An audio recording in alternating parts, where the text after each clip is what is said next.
Yo, what's going on, people? It's your boy Huncho, back at you with a throwback case. So before we get into the case, I've seen a lot of you ask about where the Richie video has gone, and after he got in contact with me, I decided to remove the video as he's trying to move on with his life away from drill and into another direction. And to clear it up for you guys who didn't see it, Richie has now decided to go down a religious path in life and follow the Islamic faith, and this has now been 100% confirmed after he made contact with me. Now for you guys who have never seen a throwback case before, it's a series I created where we take a look at some trials that have happened in the past, normally involving UK drill rappers or UK rappers in general, and if you guys have any suggestions on who you want to see in the future, let me know down in the comment section below. And with that being said, let's jump into the case. So Frosty's case is a little bit different to the ones we've covered before, and by that I mean he served his time in jail and is now out doing what he does best, that's making music, whereas others we've covered are still in prison, with the majority of them serving hefty prison sentences. Now Frosty is fairly new to the UK drill scene, but his come up in UK drill wouldn't even be an official one, and before we get into his come up in drill music, we must go back to 2018, where this all started. On the 3rd of October 2018, police would raid a flat on Bridge Street in Guildford after officers had been investigating a county line known as the Ghost or Luca line. Upon raiding the flat, they would go on to arrest 5 people, that being the flat tenant Preeti Patel, who was charged with being concerned in the supply of controlled substances and permitting use of premises for the supply of controlled substances. Also charged with being concerned in the supply of controlled substances was 53-year-old Lee Jones, a Guildford native, and 2 men and 1 woman from London, that being 23-year-old Farsha Ibrahimi from North London, 22-year-old Lucia Zaccarini from Islington, and none other than 19-year-old Theo Beckford, more known by his rap alias Frosty. On the 15th of October 2018, they made their first court appearance, and of course more small hearings followed after this one, but because they pleaded guilty to the charges brought against them, no trial date was set, but they would see themselves appear for sentencing in April of 2019. But while awaiting his sentence in January of 2019, something would happen to the UK drill scene that was never seen before since the genre emerged in 2012/2013. On the 17th of January 2019, yes, while on trial for a county lines charge, Frosty, County Lines Part 1 would release, taking the UK drill scene by storm. Now the song had quickly gained traction due to the song for whatever reason hitting the YouTube algorithm and ending up in everybody's recommended. And for you guys who don't know what the YouTube algorithm is, think of it like a robot that works behind the scenes at YouTube, and if the algorithm for whatever reason decides that it wants your video to get 1 million views, then believe me, it will more than likely get 1 million views. Then after the quick success of County Lines Part 1 and people hungry for more Frosty, on the 26th of January 2019, the channel MD, which had uploaded Part 1, now released Part 2, and although not as popular as Part 1, the song to this day has gained a nice 2 million views. Now you might be asking yourself, is this Frosty's YouTube channel, that being MD? And a lot of you will know the answer to this, but if you didn't, in a written interview with GRM back in April of 2019, just after he was sentenced, because as you guys know, he did plead guilty to the charge, which we will get into, but he did say that back in early 2018, the song was recorded and put up onto SoundCloud, which of course now has since been removed. And this is where the person, whoever runs the channel MD, must have gotten the song from, and according to Frosty, the song was then leaked a year later onto YouTube while he was on remand for the county lines charge, which I know some people thought he made the song in jail where he was potentially rapping about the charge he had just caught, but no, the song was a leak from SoundCloud after it was released in 2018, which kinda has a resemblance to New Jersey rapper Fetty Wap with his breakout hit Trap Queen, because he dropped it on SoundCloud in 2014, but of course it didn't really gain any kind of traction until 2015 when it was released up onto YouTube. Also in that interview, he was asked whether he was going to put the song up onto YouTube when he initially released it onto SoundCloud back in 2018, and he replied that he was going to see what reception it got on SoundCloud before releasing it on YouTube, and we can only assume it didn't do great on there given the fact it ended up leaking onto YouTube a year or so later. So if you was lucky enough to hear it in 2018, then shout out to yourself. So on the 12th of April 2019, the five would be sentenced for their involvement in selling heroin and crack cocaine to more than 90 people in and around Guildford town centre. At this court date, it was heard that 24-year-old Farshad Ibrahimi was a semi-professional football player and that Preeti Patel's flat was being used as a trap house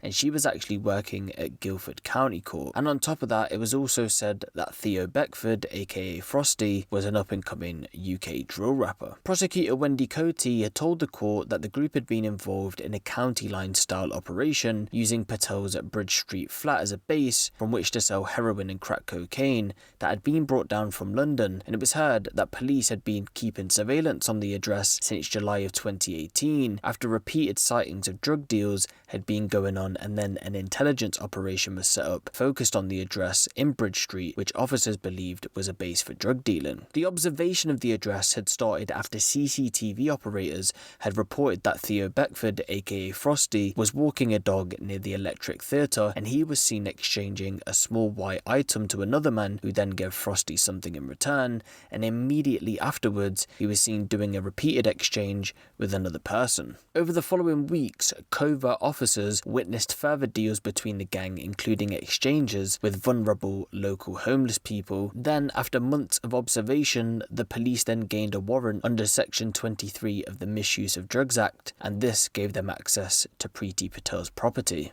On the day of the raid, it was heard that officers found Ibrahimi, Zaccarini, Jones, and Beckford, aka Frosty, in the flat, and earlier that same day they had all returned from a trip to London where they had picked up more drugs. Patel was later arrested at the county court, obviously where she worked. In regards to the raid, the prosecution went on to say that the defendants were surrounded by around £7,000 worth of drugs. On a kitchen worktop, officers found 145 wraps of crack cocaine and heroin. They also found a pile of more than 300 white rocks, which later tested positive as crack cocaine, and they found a lump of brown substance wrapped in cling film, which later tested positive as heroin. More wraps were found scattered across a bed and windowsill of the bedroom, plus a number of other mobile phones which constantly rang while officers conducted the search. Drug preparation materials including cling film, strips of black plastic, and scales were also found. A mobile phone on charge in the kitchen had recently sent a message to 500 contacts suggesting drugs were available to purchase. On the topic of the raid, the prosecution went on to say immediately the police came in, Mr. Beckford, aka Frosty, said all the drugs were his and said to Mr. Ibrahimi in a quiet voice,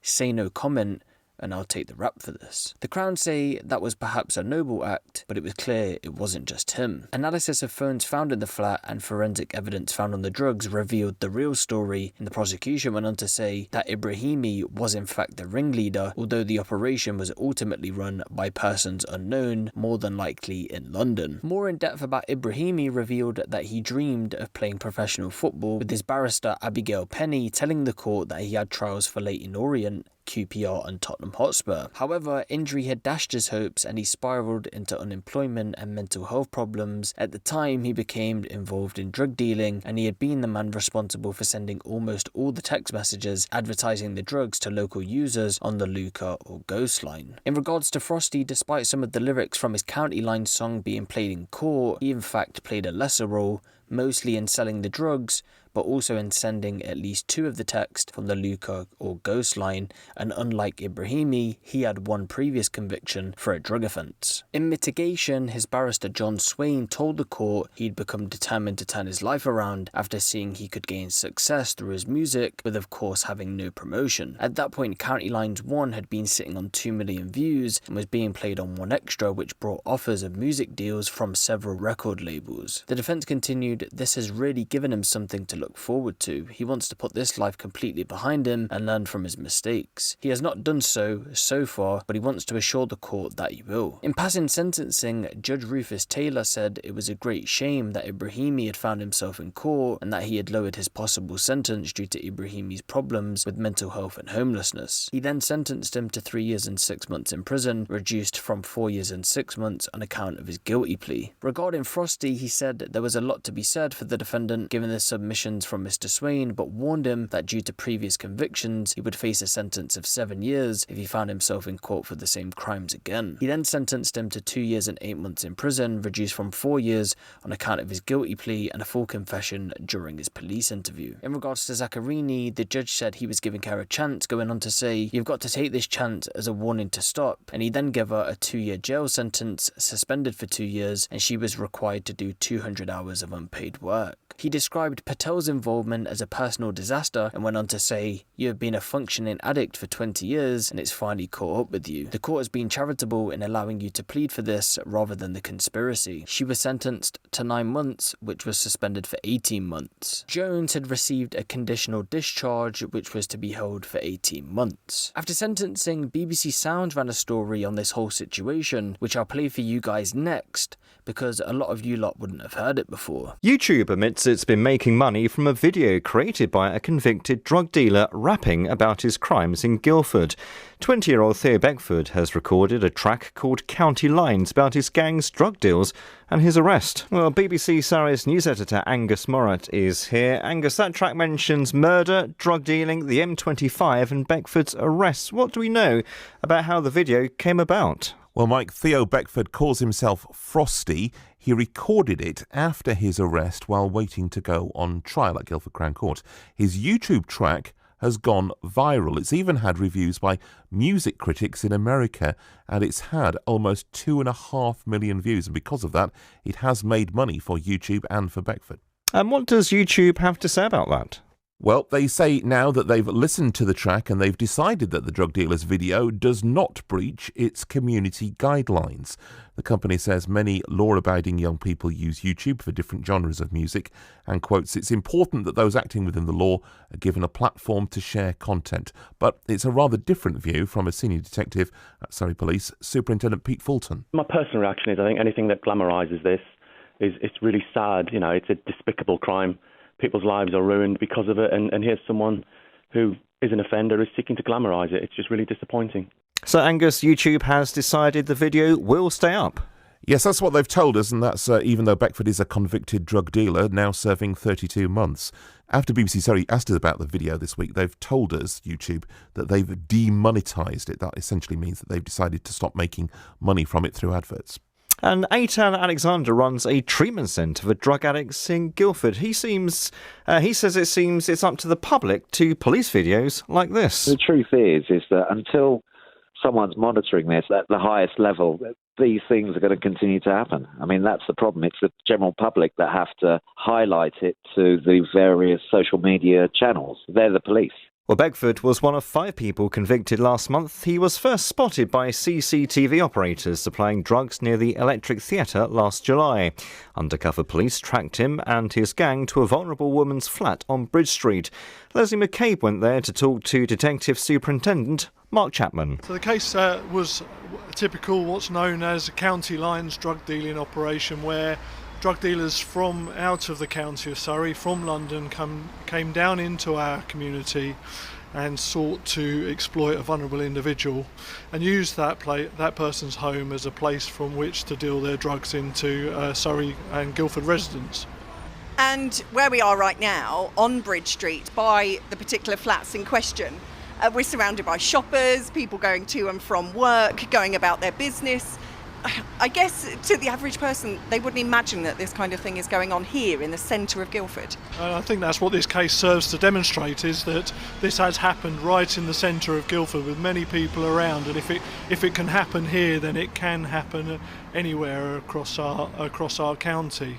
And what I would seek to do is to ask people to just open their eyes, just to look at some of the signs that might have been there, groups of people congregating, more regular visitors to a location, maybe the presence of more drug paraphernalia, and then ask people to just trust their instincts. If they think there's something wrong, then tell us about it. So going back to this particular case in question, and we're standing outside the flat that was used, can you describe kind of the comings and goings? What would have been happening that people should be aware of? So this premises was being used as a base by those from out of town to come into Guildford to be able to supply their drugs.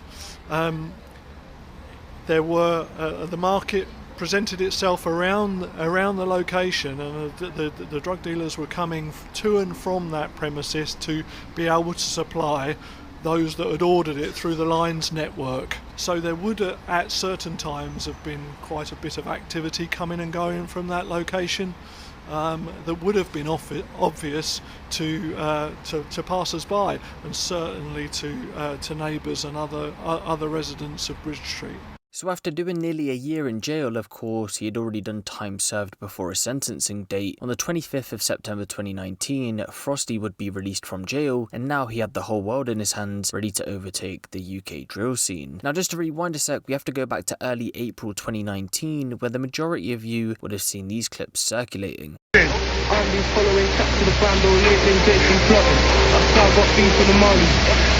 over the town. They holding it down, ASC for Rex and the evidence back. No way, no way. So to clear it up for you guys, I have a theory on how Kodak Black heard county lines. Now you guys might be familiar with New York drill rapper 22G's, and if you're not, he pretty much birthed the New York drill scene, and he ended up getting signed to Kodak Black back in October of 2018, which would have been around the time Frosty got arrested for the county lines charge. Now as the majority of you know, New York drill takes heavy influence from UK drill, and believe me when I say this, although the wider American audience doesn't really know about UK drill or doesn't particularly care about UK drill, the New York drill rappers know exactly who your favourite UK drill rapper is. So after hearing the song in March of 2019 and him being signed to Kodak Black, it really wouldn't surprise me that only after a few days after he wrote this tweet that 22G's plugged Frosty to Kodak Black, and this is why I fuck with 22G's a lot, because he supports UK drill to the fullest. So fast forward to his release date, once again 22G's shows love to Frosty when he gets released. Then proving himself, like he said to the court, he would go on to sign a record deal a few months after his release on the 4th of October 2019. Along with that, he would drop songs such as H2O, Hate on Us featuring Bando K and Double L's. He drops his Daily Duppy, and there was also a remix of County Lines Part 2 featuring Fredo. He also has some kind of tape dropping in the future, and of course after linking up with 22G's, he would hop on an official remix of Suburban Part 2. On top of this, he's confirmed a County Lines 3 will be dropping, and on that I would personally like to see a lineup of artists from the UK and New York, but only time will tell where that goes. But yeah, that was the throwback case of Frosty, again slightly different to my normal ones as he's finished his jail sentence, and I really hope he continues to grow in the drill scene and releases more music moving forward. But let me know what you guys think of this in the comment section below, give the video a little like, and if you want the latest drill, street and music news out of the UK, be sure to hit the subscribe button and the notification bell. It's been your boy Huncho, and I'm out.